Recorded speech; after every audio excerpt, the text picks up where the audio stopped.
ગુજરાતમાં ખૂબ વરસાદ આવી રહ્યો છે. એક સાથે 2-3 સિસ્ટમે ગુજરાતને ઘેરી લીધું છે. સૌરાષ્ટ્ર પંથકમાં અનરાધાર વરસાદ ચાલુ છે. આ શૂટ કરવાની શરૂઆત કરી ત્યાં સુધીમાં અમદાવાદના એસજી હાઈવે પર પણ સરસ મજાનો મેઘો થઈ ગયો છે. પણ એ શરૂઆતની વચ્ચે આજે આખી દુનિયામાં એક એવા સમાચાર આવ્યા જેણે બપોરના 2-3-4 કલાક સુધી આખા દેશની, આખી દુનિયાની સૌથી મજબૂત અને સુરક્ષિત મનાતી વ્યવસ્થાઓને પણ ખોરંભે ચડાવી દીધી. નમસ્કાર, આપની સાથે હું દેવાંશી. આપણે એક શબ્દ, એક વાક્ય સાંભળ્યું છે કે ઉપરવાલા સબ દેખ રહા હૈ. પછી આપણે વારંવાર એવું કહીએ છીએ કે બધું જ ઉપરવાળાના હાથમાં હોય છે, પણ એ ઉપરવાળા એ સાયબર સિક્યોરિટી બની જાય તો, એ ઉપરવાળા એટલે કે ઇન્ટરનેટ બની જાય તો, આપણે જેના પર આધારિત છીએ એવી વ્યવસ્થા અને દુનિયા એ બની જાય તો. એટલા માટે કેમ કે આપણું બધું જ એમના હાથમાં છે. ખૂબ મોટો સાયબર અટેક નહોતો, પરંતુ જે થયું એના કારણે આખી દુનિયામાં જે પરિસ્થિતિ પ્રવર્તી, સૌથી પહેલાં એકદમ સંક્ષિપ્તમાં એના વિશે વાત કરવી છે. માઇક્રોસોફ્ટની સિસ્ટમમાં એક પ્રશ્ન આવ્યો. એ પ્રશ્ન શું હતો? તો ક્રાઉડ સ્ટ્રાઇક નામની કંપની, કે એ લોકો પોતાનું અપડેશન આપી રહ્યા હતા, એટલે કે અપડેટ કરી રહ્યા હતા, અને એ સમયે સિસ્ટમમાં એટલો પ્રોબ્લેમ સર્જાયો કે એના કારણે BSOD, જેને કહેવાય છે blue screen off death error, એટલે કે તમારા સામે જે પણ કમ્પ્યુટર હોય એના પર એક વાદળી કલરની, બ્લુ કલરની સ્ક્રીન આવી જાય અને એના પછી બધી એરરના મેસેજ ફટાફટ આવવા માંડે. કાં તો તમારે સિસ્ટમને શટડાઉન કરવી પડે, કાં તો રિસ્ટાર્ટ કરવી પડે, અને ત્યાં સુધીમાં બધું જ ખોરંભે ચડી ગયું હોય. સિસ્ટમમાં જે ચાલુ કામ હોય એનો કોઈ અતોપતો મળે નહીં, એન્ડ યુઝરને ખૂબ સમસ્યાઓ આવે, એ પ્રકારનો એક પ્રોબ્લેમ સર્જાયો. અને એ પ્રશ્ન, એ સમસ્યા માઇક્રોસોફ્ટ સાથે હતી. અને માઇક્રોસોફ્ટ એટલે દુનિયાની બધી જ સિસ્ટમમાં, એટલે મોટા ભાગની સિસ્ટમમાં માઇક્રોસોફ્ટ હોય છે. માઇક્રોસોફ્ટની એપ્લિકેશનના આધાર પર બધું ચાલતું હોય છે. એટલે માઇક્રોસોફ્ટના એન્ટીવાયરસના સોફ્ટવેરમાં એક પ્રશ્ન આવે, આખી દુનિયાને આવો અસર કરે કે કેવી અસર થાય? તો કે અમેરિકામાં જ્યારે આપણે જેમ 100 નંબર પર ડાયલ કરીએ છીએ પોલીસને ફરિયાદ કરવા માટે, એમ ત્યાં 911 પર કોલ થાય. 911ની સુવિધા ખોરંભે ચડી અને સુપર માર્કેટ જે સિસ્ટમ બધા કમ્પ્યુટરથી બિલ જનરેટ કરતા હોય બધું જ બંધ થઈ ગયું. આટલું તો ઠીક હતું. હવાઈ મુસાફરી કરતા લોકો સાવ અટવાઈ પડ્યા, કેમ કે એરપોર્ટ્સ ઠપ થઈ ગયા. અને ખાલી દુનિયામાં અમુક દેશો પૂરતા નહીં, દુનિયાભરમાં મોટા ભાગના એરપોર્ટ પર અવ્યવસ્થા સર્જાઈ. એટલે ગુજરાતથી ઉપડતી લગભગ 16 થી 17 ફ્લાઇટ છે રદ કરવી પડી. અનેક એરલાઇન સર્વિસીસ છે એની સિસ્ટમ બંધ થઈ ગઈ. હોટલ્સમાં બિલ આવવાના અટકી ગયા, કેફેઝ રોકાઈ ગયા. એક કેઓસ સર્જાઈ ગયો દુનિયામાં. માત્ર શેના કારણે? તો કે કમ્પ્યુટર્સ જેના પર આધારિત છે, માઇક્રોસોફ્ટનો એક બગ આવે છે અથવા એક ઇશ્યુ આવે છે, એક એરર આવે છે. એના કારણે આટલી મોટી સમસ્યા મોટાભાગે નથી સર્જાઈ. આ એટલી મોટી સમસ્યા હતી કે એમાંથી બહાર આવતા ઘણી બધી કંપનીઝને કેટલાય દિવસો લાગી જવાના છે અને સોલ્વ કરવામાં ખાસો સમય લાવવાનો છે. ક્રાઉડ સ્ટ્રાઇક નામે એક કંપની છે, એટલે તમે જેમ ક્વિક હીલ કે મેકેફી કે બાકીની એવી બહુ જ બધી કંપની હોય છે જે તમે વાપરતા હો છો, એના એન્ટીવાયરસ એ બનાવતી, એક પ્રકારે એ બનાવતી કંપની છે ક્રાઉડ સ્ટ્રાઇક. પણ ક્રાઉડ સ્ટ્રાઇક વિશે એટલા માટે સામાન્ય લોકો નથી જાણતા, કેમ કે એ સામાન્ય માણસો કે નાની કંપની માટે સિક્યોરિટીનું કામ નથી કરતા. એ લોકો સાયબર અટેકથી બચવા માટે કાં તો ગવર્મેન્ટ એજન્સીઝ માટે કામ કરે છે, કાં તો ખૂબ મોટી કંપની જેવી કે માઇક્રોસોફ્ટ એના માટે કામ કરે છે.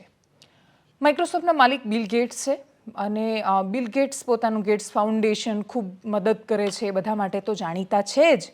પણ એ સિવાય એમના માટે એવી વાતો, તર્કો અથવા અફવાઓ જે પણ હોય એ ચાલે છે કે ઉદાહરણ તરીકે કોવિડ આવવાનો હતો, તો કોવિડ પહેલાં એની આગાહી કરનાર કોણ? તો કે બિલ ગેટ્સ. અને એના પછી આવી કોઈ બીમારી આવશે જે માનવજાતને જકડી દેશે ને લોકડાઉન જેવું થશે ને તમે દેશની સરહદો ઓળંગી નહીં શકો, એવું કહેવાવાળા કોણ? તો એ બિલ ગેટ્સ કોવિડના આવતા પહેલાં.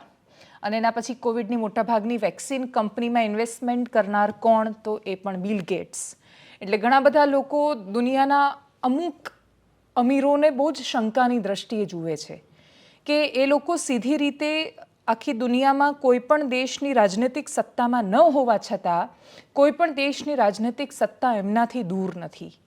અને ઘણું બધું છે કે જે એમના નિયંત્રણમાં છે ને અંકુશમાં છે. તમે આવો અનુભવ ઘણીવાર કર્યો હશે કે તમે, ઘણા બધા લોકો કેશ નથી રાખતા. એટલે જેમ કે હું, મારી પાસે ઘણીવાર 100 રૂપિયા પણ કેશ ન હોય, કેમ કે બધું જ યુપીઆઈથી થાય છે. ભારતની પોતાની સૌથી મોટી સિદ્ધિ કોઈ હોય તો એ યુપીઆઈ છે, કે હું આમ એક સ્કેન કરીને પેમેન્ટ કરી શકું છું સેકન્ડમાં. આનાથી મોટું કશું હોઈ જ ન શકે. પણ આટલી મોટી સિદ્ધિ અટવાઈ જાય જ્યારે હું યુપીઆઈમાં કોઈ મારી બેંક જે છે એના સર્વરમાં કંઈક પ્રોબ્લેમ આવે અને હું પેમેન્ટ કરવા જાઉં છું, એ જ ટાણે મારા બેંકમાં કાં તો હજારો કે લાખો રૂપિયા હોય પણ હું 100 રૂપિયાના બિલનું પેમેન્ટ ન કરી શકું. અને મારી પાસે કેશ ન હોય, આપણે જે કહીએ છીએ કે છતાં પૈસે ભિખારી જેવું લાગે આપણને, એવી હાલત ઘણીવાર બહુ જ બધા લોકો સાથે થાય છે. તો આપણે ઇન્ટરનેટની દુનિયા પર એટલા બધા આધારિત છીએ કે આપણું બધું જ ત્યાં જમા છે. આપણા રૂપિયા ત્યાં છે, આપણી ખુશીઓ ત્યાં છે. આપણે હવે જે ક્ષણોને કંડારીએ છીએ કેમેરામાં, તો એ પણ એક નાનકડા SD કાર્ડમાં સેવ થાય છે. આપણું જેટલો પણ ડેટા છે એ કમ્પ્યુટર્સમાં સેવ થઈ રહ્યો છે, કાં તો હાર્ડ ડ્રાઈવમાં સેવ થઈ રહ્યો છે. અને આ મોટા ભાગની કંપની એની સાયબર સિક્યોરિટી કેટલી, તો એનો કોઈ જ જવાબ નથી. ઉપરવાલા સબ દેખ રહા હૈ, અને કોણ જોઈ રહ્યું છે, તો આપણી પાસે સૌથી વધારે આપણે કયા સોશિયલ માધ્યમોનો ઉપયોગ કરીએ છીએ. એટલે સૌથી મોટું ઉદાહરણ, જો આ વિડીયો તમે યુટ્યુબ પર જોઈ રહ્યા છો તો યુટ્યુબ, ફેસબુક પર જોઈ રહ્યા છો તો ફેસબુક, એક્સ પર એટલે કે ટ્વિટર પર જોઈ રહ્યા છો તો એ, ઇન્સ્ટાગ્રામ પર જોઈ રહ્યા છો તો એ, આ કશું જ ભારતીય નથી. અને છતાંય ભારત એ લોકોનું સૌથી મોટું બજાર છે. માઇક્રોસોફ્ટ ભારતીય નથી, એપલ ભારતીય નથી. એટલે દુનિયાની સૌથી બોલબાલા ધરાવતી આ બધી જ કંપની અમેરિકન છે. અને એટલા માટે શું કામ મહાસત્તા એ દેશ આટલા વર્ષો સુધી બની શક્યો, એનું સૌથી મોટું કારણ એ છે કે એમણે એવી પ્રોડક્ટ્સ બનાવી છે, ત્યાં કામ કરવાવાળા ભલે ભારતીય હોય, એનું બજાર ભલે ભારતીય હોય, પણ એના માલિકો ભારતીય નથી. આ એક હકીકત છે. હવે એને તમે કઈ રીતે જુઓ છો એ બહુ અલગ વિષય છે. આપણી પાસે પણ ખુશી કરવા જેવું ઘણું બધું છે. એટલે જેમ કે આપણે ઇન્ટરનેટ આપણું પોતાનું છે, BSNL હોય કે જીઓ, એ આપણી કંપની છે. આપણી એટલે આ દેશની કંપની છે, મૂળ ભારતીય છે એ લોકો, એટલે એમના કમાયેલા પૈસા છેલ્લે તો ભારતમાં રહેવાના છે. આપણી પાસે યુપીઆઈ જેવી ક્રાંતિ આપણે કરી શક્યા છીએ, પણ છતાંય હજુ વેપારની કે બહુ બધી દ્રષ્ટિએ આપણે બહુ દૂર સુધી જોવાની જરૂર છે. ભારત પાસે એટલી બધી અપાર સંભાવનાઓ પડેલી છે, કેમ કે ભારતની પાસે સૌથી મોટું બજાર છે. એટલે જાપાનમાં કોઈ કંપની કાર બનાવે છે તો એને વેચવા માટે ભારત જેવા બજારની જરૂર છે. એટલે ટોયોટો બહુ જ મોટી કંપની છે, પણ એની કાર ખરીદાય ક્યાં છે, તો ભારતમાં ખરીદાય છે. ઇનોવા હોય કે ફોર્ચ્યુનર હોય. પણ ટાટા જ્યારે ભારતીય કંપની કાર બનાવે છે તો એ કાર વેચાય પણ ભારતમાં જ છે. એટલે ભારતીય કંપનીની પાસે આગળ વધવાની બહુ બધી તક છે, કેમ કે ભારત ખૂબ વિશાળ બજાર છે. પણ આપણી પાસે હજુ પણ આઈટીમાં કામ કરવાવાળા સૌથી મોટા એક્સપર્ટ્સ અને જબરદસ્ત માણસો ભારતની પાસે છે. ભારતની પાસે દિમાગ છે, મગજ છે. દુનિયાના સારામાં સારા એથિકલ અને ઇલીગલ બધા પ્રકારના હેકિંગનું A to Z જાણતો ગામડાનો છોકરો છે, કે જે સાવ અંદરના વિસ્તારોમાં રહે છે, પણ કમ્પ્યુટરની દુનિયામાં એટલો આગળ વધી ગયો છે કે એ કોઈ પણ વસ્તુ હેક કરી શકે છે, જાણી શકે છે. પણ કમનસીબે આપણે ત્યાં એ ટેલેન્ટ દુરુપયોગ કરી રહ્યા છે. એ લોકો માણસોના મોબાઈલ હેક કરે છે, કાં તો ઇન્ટરનેટની મદદથી એમના અકાઉન્ટમાં ઘૂસીને ખોટા પાસવર્ડ લગાવીને કોઈના પેજ હેક કરે છે, કોઈના અકાઉન્ટ્સમાંથી રૂપિયા ચોરે છે. એટલે ટેલેન્ટ છે એ ખોટી રીતે વેડફાઈ રહ્યું છે. ને કાં તો પછી જે ટેલેન્ટની કદર થાય છે, બહુ સારી યુનિવર્સિટીઝમાં ભણે છે, જેનું મગજ બહુ સરસ કામ કરે છે, એ US કે બાકીના દેશોમાં જઈને એ કંપની માટે કામ કરે છે. એટલે આ આપણી વાસ્તવિકતા છે. માઇક્રોસોફ્ટની સિસ્ટમમાં આવેલી એક ખામીએ આપણને બધાને વિચારતા કર્યા છે કે એક નાની અપડેટ આખી દુનિયાને જો થોડી ક્ષણો માટે નહીં, અનેક મિનિટો કલાકો સુધી તમને રોકી દે. લોકો ફ્લાઇટમાં જઈ ન શક્યા. મુસાફરી માટે એરપોર્ટ પર ગયેલા લોકોએ પાછા આવવું પડ્યું. એમણે ક્યાં જવાનું હશે, કેટલું વિચારીને નીકળ્યા હશે, કશું જ ન થઈ શક્યું. ઇમરજન્સી સેવાઓ બધી બંધ થઈ ગઈ, રેસ્ટોરન્ટ બંધ થઈ ગઈ. આટલી મોટી સમસ્યા સર્જાઈ ગઈ એક સોફ્ટવેરના અપડેટના કારણે. તો શું થઈ શકે છે આગળના સમયમાં, એનો આપણી કોઈની પાસે જવાબ નથી. આ સાયબર ખૂબ અટપટો વિષય છે. એના પર ઘણી બધી જાણકારી હજુ આવવાની શેષ છે, બાકી છે. જે સમજણ પડી ઘણા બધા રિપોર્ટ્સ વાંચ્યા પછી, અને એના પરથી જે સમજાયું એ તમારા સુધી પહોંચાડ્યું છે અમે. આગળ દેશની એક એવી સમસ્યાની વાત કરીએ જે ખૂબ વાસ્તવિક છે. આપણી સામે આવીને એવો એક મોટો યક્ષ પ્રશ્ન ઊભો છે કે ચોરી કરતા માણસો ક્યાં સુધી જાય છે અને કોને છેતરે છે. યુપીએસસી તરફથી યુનિયન પબ્લિક સર્વિસ કમિશન, જે IAS, IPS, IFS આપણને આપે છે, એ સંસ્થા તરફથી પ્રેસ નોટ જાહેર કરવામાં આવી, અને જેમાં એમણે IAS પૂજા ખેડકર સામે ફરિયાદ તો નોંધાઈ છે. એના મમ્મી પપ્પા સામે પણ બીજા કેસમાં ફરિયાદ નોંધાઈ છે. અને હવે યુપીએસસીએ એમને ખાંકી કાઢ્યા છે ટૂંકમાં, અને પછી કહ્યું છે કે અમે તમારી સામે શિક્ષાત્મક પગલાં કેમ ન લઈએ, તમે ખોટી રીતે સિસ્ટમમાં ઘૂસ્યા છો. IAS પૂજા ખેડકરે જો ખોટું વર્તન પોતાના ઉપરી અધિકારી સાથે ન કર્યું હોત, અને પોતાની અંગત ગાડીનો રોફ કે રૂઆબ ન જમાવ્યો હોત અને એ ચર્ચામાં ન આવ્યા હોત તો આઈએએસ પૂજા ખેડકર ખોટા પીએચ સર્ટિફિકેટથી અને ઓબીસી આરક્ષણનો ખોટી રીતે લાભ લઈને અધિકારી બન્યા છે એ ચર્ચા જ ન થતી. પણ એ પૂજા ખેડકરના કમનસીબ અને ભારતીય પ્રજાના સદનસીબ કે વાસ્તવિકતા ઉઘાડી પડી. અને જેમ જેમ ઉઘાડી પડતી ગઈ એમ એક પછી એક એવા કિસ્સા સામે આવતા ગયા જે જોઈને એક પછી એક પ્રશ્નોની હારમાળા લાગી. એવો બીજો કિસ્સો સામે આવ્યો આઈએફએસ એટલે કે ઇન્ડિયન ફોરેન સર્વિસના જ્યોતિ મિશ્રાનો. કથિત રીતે આઈએફએસ જ્યોતિ મિશ્રાનો. જ્યોતિ મિશ્રાને ઉત્તર પ્રદેશની પોલીસે પણ જે તે સમયે ટ્વીટ કરીને અભિનંદન પાઠવ્યા હતા. મૂળ રાયબરેલીના છે જ્યોતિ મિશ્રા અને એમણે કહ્યું હતું કે એ યુપીએસસી પાસ થયા છે અને પછી આઈએફએસ બન્યા છે. આ વિવાદ થયો અને જ્યોતિ મિશ્રાની ચર્ચાઓ થઈ તો જ્યોતિ મિશ્રાએ પોતાના એક્સ અકાઉન્ટ પરથી ટ્વિટરના અકાઉન્ટ પરથી ટ્વીટ કરીને કહ્યું કે એમણે કોઈ ખોટા રિઝર્વેશનનો ફાયદો નથી લીધો. એમના પર આરોપ લાગ્યો હતો કે એમણે એસસી રિઝર્વેશનનો ખોટો ફાયદો લીધો. પ્રશ્ન એ થયો કે ભાઈ તમે મિશ્રા છો એટલે કે તમે બ્રાહ્મણ છો તો તમને એસસી રિઝર્વેશનનો ફાયદો કેવી રીતે મળી શકે? તો જ્યોતિ મિશ્રાએ કહ્યું કે મારો રેન્ક પાછળ હતો, હું આઈએફએસ છું, હું સ્પેનમાં તૈનાત છું ભારતીય દૂતાવાસમાં અને મેં કોઈ જ આરક્ષણનો ખોટો ફાયદો નથી લીધો. પણ છતાંય બધું ઘણું બધું શંકાસ્પદ લાગ્યું કેમ કે એસસીવાળા જે જ્યોતિબેન છે એ આ નથી તો આ જ્યોતિબેન કયા? એ પ્રશ્ન થતાં થતાં પત્રકારોએ બીજા પ્રશ્ન પૂછવાના શરૂ કર્યા અને પછી ખબર પડી કે આ જ્યોતિ મિશ્રાએ તો ક્યારેય યુપીએસસી ક્લિયર કરી જ નથી. એ સ્પેનમાં આઈએફએસ અધિકારી પણ નથી. એ સ્પેનમાં જ નથી, એ દિલ્હીમાં રહે છે. તો પછી આ શું કામ થયું? જ્યોતિ મિશ્રા રાયબરેલીથી નીકળ્યા હતા યુપીએસસીની તૈયારી કરવા માટે. દિલ્હીમાં રહેતા હતા. ખૂબ પ્રયત્નો પછી પણ એ યુપીએસસીમાં જ્યારે નિષ્ફળ થયા ત્યારે એમણે વિચાર્યું કે હવે મમ્મી પપ્પાને એવું કહીએ કે હું ફેલ થઈ છું તો મને બોલાવી લેશે દિલ્હીથી રાયબરેલી. હવે રાયબરેલીથી નીકળીને તમે દિલ્હી એકવાર રહેવા માંડો પછી રાયબરેલી જવું ગમે નહીં. એટલે જ્યોતિ મિશ્રા સાથે પણ એવું થયું હશે, એમને રાયબરેલી જવું નહીં હોય. એ પોતાના માતા પિતાને એમણે ખોટું બોલવાની શરૂઆત કરી. હવે મા બાપ માટે તો આ ખુશીની ક્ષણ છે કે છોકરી યુપીએસસી પાસ થઈ ગઈ છે એટલે એમણે આખી રાયબરેલીમાં આખો ઢંઢોરો પીટાવ્યો કે ઢંઢેરો પીટાવ્યો કે ભાઈ મારી છોકરી પાસ થઈ ગઈ છે. એટલો ઢંઢેરો પીટાવ્યો કે ઉત્તર પ્રદેશવાળાએ ખુશ થઈ ગયા. તો યુપી પોલીસે ટ્વીટ કરીને જ્યોતિ મિશ્રાને અભિનંદન આપી દીધા યુપીએસસી પાસ કરવા બદલ, એવું માનીને કે કોઈ થોડું ખોટું બોલે કે મારો છોકરો યુપીએસસી પાસ થઈ ગયો છે. મા બાપને ક્યાં ખબર હતી કે છોકરી ખોટું બોલે છે. એના પછી જ્યોતિએ એવું કહ્યું કે મારી ટ્રેનિંગ ચાલે છે અને સ્પેનમાં ટ્રેનિંગ ચાલે છે એટલે જ્યારે રાયબરેલી આવતા ત્યારે એવું જ કહેતા કે હું સીધી સ્પેનથી આવી છું પણ આવતા હોય દિલ્હીથી. આ આખી ચર્ચા થઈ પછી જ્યોતિ મિશ્રાનું એવું કહેવું છે કે હું યુપીએસસીમાં પાસ ન થઈ એટલે હું થોડી ડિપ્રેશનમાં જતી રહી હતી અને એટલે મેં આવું કહ્યું ને આ તૂત ચલાવ્યું. પણ આ પ્રશ્ન ડિપ્રેશનનો નથી. આની પહેલાં આવી અનેક સમસ્યાઓ આવી ચૂકી છે. અનેક માણસો ખોટું બોલે છે, નકલી અધિકારી બનીને ફરે છે, એક નકલી ઓળખ બનાવે છે અને નકલી ઓળખમાં જિંદગી કાઢી નાખે છે અમુક લોકો. તો આ લોકો નકલી અધિકારી બનીને શું કામ જીવે છે અને પોતાના મા બાપને ખોટું કેમ બોલે છે એનો જવાબ આપણી પાસે નથી હોતો.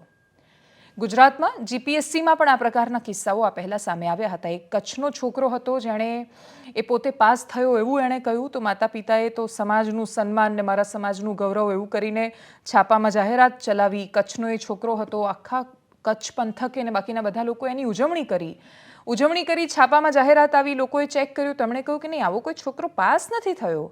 તો પછી છોકરાએ જીપીએસસી પર ઢોળ્યું અને પપ્પાને કહ્યું કે પપ્પા જીપીએસસીએ પહેલાં રિઝલ્ટ મૂક્યું એની અંદર તો મારું નામ હતું પણ પછી એ લોકોએ રિઝલ્ટ બદલી દીધું ને મારું નામ હટાવી દીધું છે. છોકરાને લાગ્યું કે એનું જુઠ્ઠાણું હવે ત્યાંનું ત્યાં રહેશે. પણ એક જુઠ્ઠું તમે બોલો એને છુપાવવા તમારે સતત જુઠ્ઠું બોલવું પડે છે. તો કચ્છના કિસ્સામાં પણ એ થયું. મા બાપને લાગ્યું કે મારો હીરો તો મારો છોકરો એ તો જુઠ્ઠું બોલે જ નહીં કોઈ દિવસ. તો એ લોકો જીપીએસસી ગયા, રાજકીય દબાણ કરાવ્યું, નેતાઓએ ફોન કર્યા. પછી છેલ્લે જીપીએસસીએ કંટાળીને એ છોકરાની સામે પોલીસ ફરિયાદ કરી કે છોકરો જુઠ્ઠું બોલે છે ને જીપીએસસીને બદનામ કરે છે. એ છોકરાએ ક્યારેય પ્રિલિમ પરીક્ષા આપી જ નહોતી જીપીએસસીની, જે પરીક્ષામાં એ પાસ થઈને મેઇન્સને ઇન્ટરવ્યૂ બધું ક્લિયર કરીને અધિકારી બનવાનો દાવો કરતો હતો. એ 3-4 વર્ષ સુધી સતત ગાંધીનગર અમદાવાદમાં રહ્યો. એણે સતત પોતાના પપ્પા પાસેથી પૈસા લીધે રાખ્યા. એ પૈસા એણે વાપરે રાખ્યા.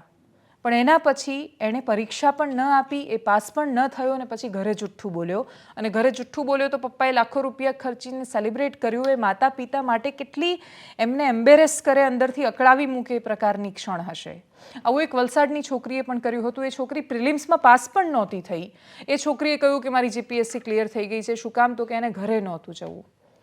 ગાંધીનગર અને અમદાવાદ કે પછી દિલ્હી જેવા શહેરોની દુનિયા બહુ જ સુંદર હોય છે જો છોકરાઓને પપ્પાના પૈસે રહેવા મળે તો. અને એ રીતે રહેવાની જ્યારે એકવાર આદત લાગી જાય ત્યારે ઘણીવાર ડર લાગે છે કે જે મેળવવા માટે નીકળ્યા હતા એ કશું જ લીધા વગર ફરી એકવાર એ જ જિંદગી જીવવાની, જે જિંદગીથી ત્રાસીને કંટાળીને કશુંક બદલવા માટે નીકળ્યા હતા. આપણે કંઈક બદલવા માટે નીકળીએ ખૂબ સુંદર વાત છે. સપનાઓ લઈને એની પાંખો પહેરીને તમે શહેરમાં આવો એ પણ ખૂબ સુંદર વાત છે. પણ એ સપનાઓ જો પૂરા ન થાય તો આપણે જ્યાંથી આવીએ છીએ મૂળથી આપણને એટલી ચીડ ન થવી જોઈએ કે પછી એ જ્યોતિ મિશ્રા છે ને રાયબરેલી જવું ન ગમે, કે કચ્છના છોકરાને પાછું વતન ન ગમે, કે છોકરીને પાછું ત્યાં જવું ન ગમે. જિંદગીની વાસ્તવિકતા તમારે સ્વીકારવી પડે છે. એક જુઠ્ઠું બોલવાથી વાત શરૂ થાય છે, પોતાના માતા પિતાને જૂઠું કહેવાથી. માતા પિતા માટે પોતાના બાળકની સક્સેસ, એમની સફળતા એ જાણે સમાજ માટે જ જીવે છે એ લોકો.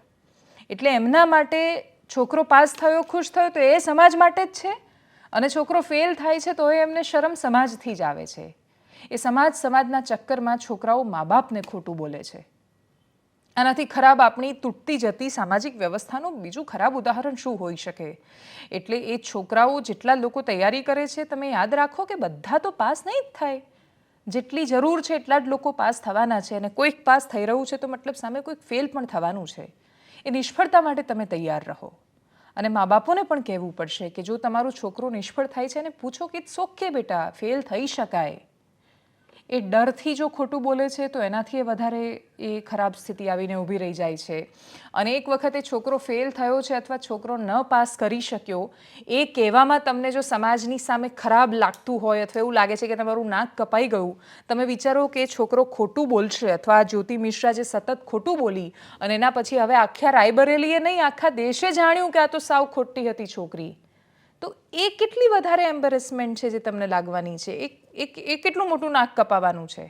એટલે છોકરાઓ કે એમની સફળતા કે બાળકોનું ભણતર એ તમારું નાક નથી કે ફેલ થાય તો એ કપાઈ જાય. તો બાળકોનું ભણતર, એમની જવાબદારી, આપણે જ્યાં સુધી આ બધી વાતોને નાક સાથે નહીં જોડીએ તો એમની હરકતોના કારણે તમારું નાક નહીં વધે, નહીં કપાય. એમાંથી બહાર આવવું પડશે એક દિવસે. અને એટલે જે ઘેટા ચાલમાં આપણે છોકરાઓને મોકલીએ છીએ, ને બીજું છોકરાઓને શહેરની હવા લાગે છે કમનસીબે. એ એવી હવા લાગી જાય છે કે પછી એ લોકો ભૂલી જ જાય છે કે એમણે એ મૂળ સાથે જોડાયેલા રહેવું પડશે. અને હવામાં જાય તો એ વાંધો નહીં, પણ જરૂર પડે ત્યારે પાંખોને સંકોરીને નીચે આવતા આવડવું જોઈએ. જો તમે પાંખોને સંકોરીને નીચે નથી આવી શકતા તો એકલા ઉડવાનો કોઈ મતલબ જ નથી. કેમ કે શું કરશો જ્યારે પાછું આવવું પડશે તો? તથ્ય પટેલના એ દુર્ઘટનાને એક્ઝેક્ટ 1 વર્ષ થવાનું છે એક દિવસમાં. એટલે કાલે 20 તારીખે દુર્ભાગ્યપૂર્ણ અકસ્માત થયો હતો. ત્યારે એ પ્રશ્ન જે થયો હતો કે એ છોકરીઓ જ્યાંથી આવતી હતી એ ત્યાંથી આવતી છોકરીઓ મોજશોખ ન કરી શકે એવું નથી. એમને જેવી જિંદગી જીવવી હોય એ જીવી શકે. પણ શું એ જિંદગી પોતાના ખર્ચે, પોતાના પૈસે જીવી રહી છે?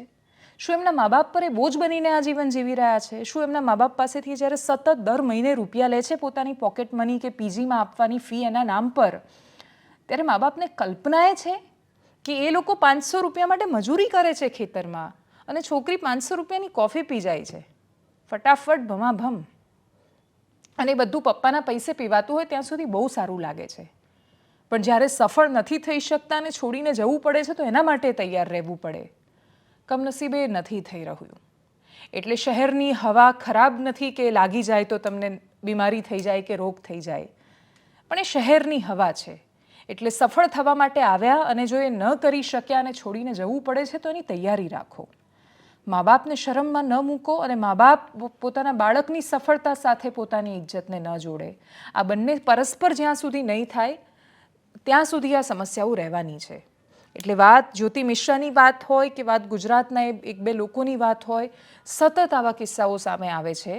અનેક લોકો જુઠ્ઠું બોલે છે ને પોતાના બાળકો મા બાપને જુઠ્ઠું બોલે આટલી મોટી વાતમાં, તો એની શરૂઆત અટકે ક્યાંક, એવા આશયથી આ સ્ટોરી અમે તમને કહી રહ્યા છીએ. અને છેલ્લે એકદમ એક સંવાદ સંભળાવવો છે તમને. ગુજરાતની પોલીસ બિચારી કેટલી લાચાર છે, એમાંય પોલીસનો નાનો કર્મચારી કેટલો લાચાર છે. એ લોકો જેન્યુનલી એવું ઈચ્છે, ખૂબ આમ દિલથી એવું ઈચ્છે કે મારા વિસ્તારમાં, મારી આસપાસ, મારી આંખ સામે ચાલતું ખોટું હું નહીં જ ચલાવવા દઉં, અને હું એને રોકીશ અને અટકાવીશ તો એની સાથે મજાક થઈ જાય છે.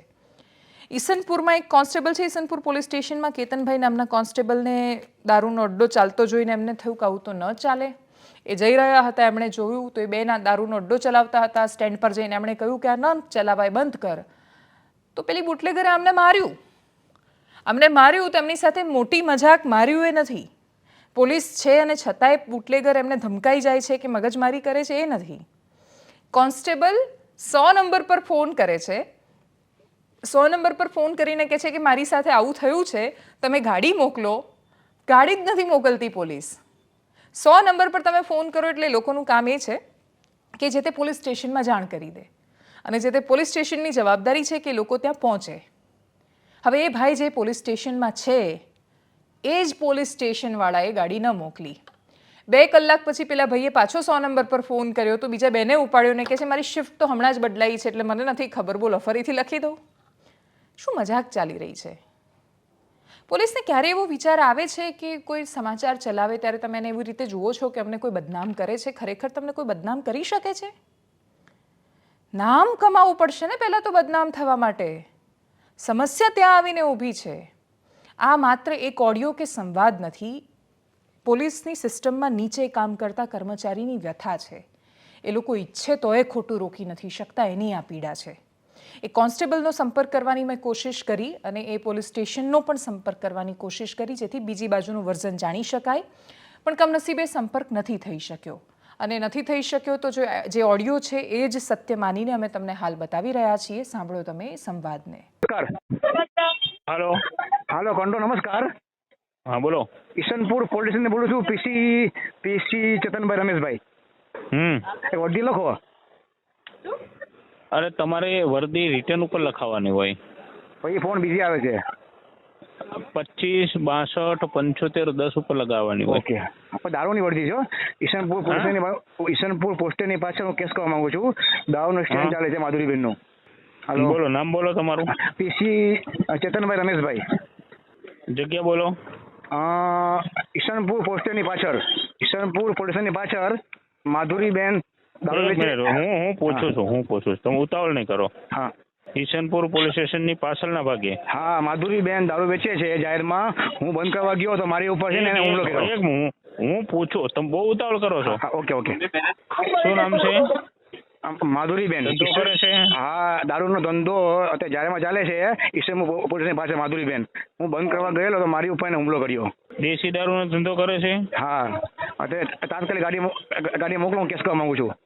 ને અત્યારે મારી ઉપર ખોટો આરોપ નાખે છે કે તું પૈસા લેવા માટે આવ્યો. તમે ત્યાં બનાવવાળી જગ્યાએ હાજર છો? હા છું, હાજર છું. કયું પોલીસ સ્ટેશન તમારું? Isanpur police station. તમે એકલા રેડ કરવા ગયા હતા? હા, નહીં, હું અહીંથી નીકળ્યો હતો તો મને લાગ્યું અહીંયા છે ને જાહેરમાં સ્ટેન્ડ છે. શું કર્યું, તમારી સાથે ઝઘડો કર્યો એને? હા, બંધ કરવા ગયેલો તો મને કાટલો ભગીને જેમ પણ કાઢો બોલી. તમે ગાડી મોકલો, કેસ કરવો છે જાહેરમાં. અત્યારે દારૂ વેચાય જ છે, અત્યારે જાહેરમાં જ છે દારૂ. બરાબર? હા, આવશે પોલીસ. હા, હમણાં. હા, મોકલો, જલ્દી મોકલો, કેસ કરવો છે. કંટ્રોલ રૂમમાં આપનું સ્વાગત છે. પોલીસ નમસ્કાર. હાજી, હેલો, બોલો. ચેતનભાઈ બોલું, ઈસનપુર પોલીસ સ્ટેશન પીસી. બોલો. હેલો. હા, બોલો ભાઈ. બેન, આની પહેલા 2 કલાક પહેલા વર્દી આપેલી હતી દારૂના સ્ટેન્ડની ઈસનપુર પોલીસ સ્ટેશનની પાછળ, તો હજુ સુધી પોલીસ આવી નથી. ખબર? મારો રેકોર્ડિંગ છે. હવે આ રેકોર્ડિંગ છે ને હું મીડિયા થ્રુ સીપી સાહેબ આગળ હું જઈશ. બરાબર? રેકોર્ડિંગ કે આ કંટ્રોલ SMS કર્યા પછી 100 નંબરમાં પોલીસ હજી 2 કલાકથી આવી નથી કેસ કરવા માટે. બરાબર? હવે આ રેકોર્ડિંગ લઈ ને હું મીડિયા જોડે સીપી સાહેબ જોડે થાય એ કોણ હતું એ વખતે જેને વર્દી લખી એ બધું આમાં છે એનું. અમને ના ખબર હોય ભાઈ, અમે 8 વાગે આવ્યા છીએ. બરાબર છે? વાંધો બેન. હા, એટલે એક સેકન્ડ મારી વાત સાંભળો. હા, બોલો. મારી વાત સાંભળો તમે. હા, બોલો. અહીં તો તમને તો ખબર છે ને કે અમારે 100 નંબરમાં તો મેસેજ લગીને અમે વાયરલેસમાં જવા દેતા. બરાબર છે? હવે ત્યાંથી કઈ ગાડી ફાળવી શું છે એમને જ ખબર. કોઈ આવ્યું નથી બેન, કોઈ નથી આવ્યું. 2 કલાક થઈ. 7 વાગ્યાનો SMS છે. 7 વાગે. તમારું શું નામ? ચેતનભાઈ રમેશભાઈ, કોઈ નથી આવ્યું. બરાબર? બરાબર છે, લખી લો બીજી વાર મેસેજ. ના હવે હું છે ને હું રેકોર્ડિંગ હું સાહેબ જોઈ જાય ડાયરેક્ટ. ઓકે બેન. ઓકે, હા ભલે. અને છેલ્લે વાત એકદમ સંક્ષિપ્તમાં, ગુજરાત રાજ્યમાં પડેલા અનરાધાર વરસાદની. સૌરાષ્ટ્રમાં ખૂબ વરસાદ પડ્યો છે, કચ્છમાં પણ વરસાદ છે, અમદાવાદમાં પણ સારો એવો વરસાદ પડી રહ્યો છે. બહુ વધારે વરસાદ નથી, એટલે હજી અમદાવાદના વાતાવરણમાં તો બફારો છે. આજે વરસાદ પછી ઠંડક થાય એવી અપેક્ષા છે, પણ જ્યાં પડ્યો ત્યાં ખૂબ વરસાદ પડ્યો. એટલે પોરબંદરમાં તો સતત પડેલા વરસાદના કારણે પૂર જેવી પરિસ્થિતિનું નિર્માણ થયું છે, ને એમાંય ઘેડ પંથકની તો વર્ષોના વરસ અતિશય ખરાબ પરિસ્થિતિમાં એ લોકો જીવન ગુજારી રહ્યા છે. એટલે પાણી ભરાઈ જવાના કારણે એ ખેડૂતો જે રીતે ફસાય છે, પરેશાન થાય છે, અને એમની જે હાલત થાય છે એની તમે કલ્પના નથી કરી શકતા. પોરબંદરથી જે દ્રશ્યો અને પ્રતિક્રિયાઓ સામે આવી, તમે બંને સાંભળો.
ફિલ્ડ ઉપર હતો, બધા વિસ્તારોની મુલાકાત પણ લીધી છે.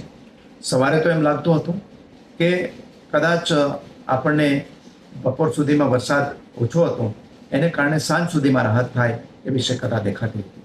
પરંતુ અત્યારે ફરી પાછો વરસાદ શરૂ થયો છે, એને કારણે પાણી ઉતરવાનું નામ લેતા નથી. મેં આજ સવારથી જ સ્થાનિક વહીવટીતંત્ર, નગરપાલિકાના પ્રમુખશ્રી અને એમના અધિકારીઓ અને રાજ્ય સરકારના અધિકારીઓ અને આપણા પોરબંદરના સાંસદ ડૉક્ટર મનસુખ માંડવિયા સાથે હું સંપર્કમાં છું. અહીંયા માનનીય મુખ્યમંત્રી સાથે પણ વાત કરી છે, અને એમણે તમામ વિભાગોને અહીંયા પોરબંદરમાં સ્ટેન્ડ બાય રહેવા માટેની સૂચનાઓ આપી છે. વીજળીની અંદર, સપ્લાયની અંદર પણ મોટી મુશ્કેલી ઊભી થઈ છે. અમુક વિસ્તારોની અંદર જે પાણી વિસ્તાર ડૂબમાં છે એને કારણે વીજ સપ્લાય બંધ કરવો પડ્યો છે. કેટલાય વિસ્તારોની અંદર ફોલ્ટ સર્જાયા છે. એટલે આપણા જે વીજળી વિભાગના મંત્રી છે, નાણામંત્રી છે, એ કનુભાઈ દેસાઈ જોડે પણ વાત કરી, અને કનુભાઈ દેસાઈએ મને જણાવ્યું કે પોરબંદર માટે ઉચ્ચ અધિકારીઓની એક ટીમ આજ સાંજ સુધીમાં પહોંચી જવાની છે. એડિશનલ ચીફ એન્જિનિયર મહેતાની આગેવાનીમાં બીજા અધિકારીઓ અને જે રિપેર કરવાની ટીમો છે એ ગેંગ લઈને આજ સાંજ સુધીમાં આવી જશે. એટલે જે કંઈ ફોલ્ટ સર્જાયા છે એ સ્થાનિક વહીવટીતંત્રની સાથે રહીને એ ફોલ્ટ પણ જલ્દી નીકળી જાય એવી કોશિશ થઈ રહી છે. એનાલિસિસમાં અત્યારે બસ આટલું. જો આપ અમને યુટ્યુબ પર જોઈ રહ્યા છો તો સબસ્ક્રાઇબ કરો, ફેસબુક પર જોઈ રહ્યા છો તો ફોલો કરો, અને અમારા વિડીયોને શેર કરો. અપેક્ષા રાખીએ કે આપણે સાથે મળીને એવા તંદુરસ્ત સમાજનું નિર્માણ કરી શકીએ કે જેમાં સંતાનો મા બાપને વાત કરતા ડરે નહીં, અને મા બાપ આગળ જુઠ્ઠું ન બોલી શકે એટલી પારદર્શિતા એ લોકોની વચ્ચે પેદા થાય. નમસ્કાર.